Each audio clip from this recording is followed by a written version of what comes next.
કૃષ્ણ, જય ગિરનારી। હાલો બધાને ગોટા ખાવા છે તો જો આ ગોટાની રેસીપી શેર કરું છું।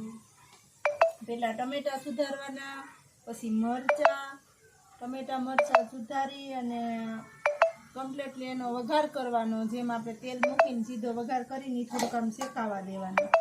એ વઘાર થઈ ગયો મસ્તીનો, એમાં બધી જાતના મસાલા નાખી દીધા।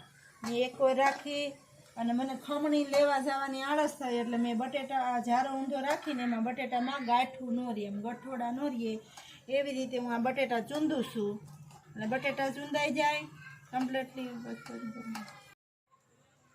તો જો આમાં આપણે બધી જાતનો મસાલો, ટમેટું, મરચું, ધાણા જીરું, ગરમ મસાલો, ગરમ મસાલો કમ્પ્લીટલી બધું નાખી અને આ મસાલો કમ્પ્લીટ થઈ ગયો છે।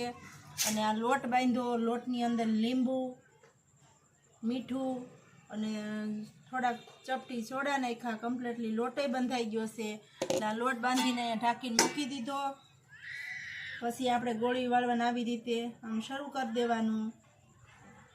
આ રીતે આપણે ગોળીઓ વળે, પછી તેલ મૂકી અને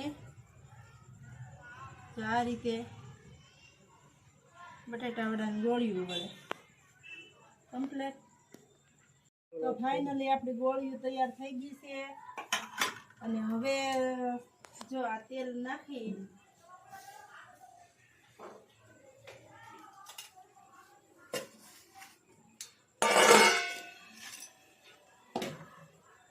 નાખીને હવે શરૂઆત કરી દઈએ।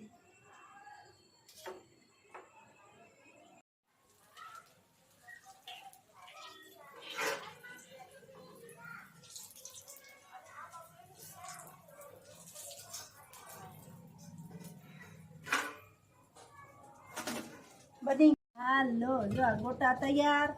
જેને ભાવતા હોય આવી જાવ। અને આ મેથીના ભજીયા ફુલવડા તો કમ્પ્લીટલી આપણું થઈ ગયું।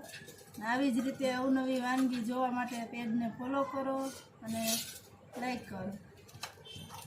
Thank you. જય માતાજી, જય શ્રી કૃષ્ણ।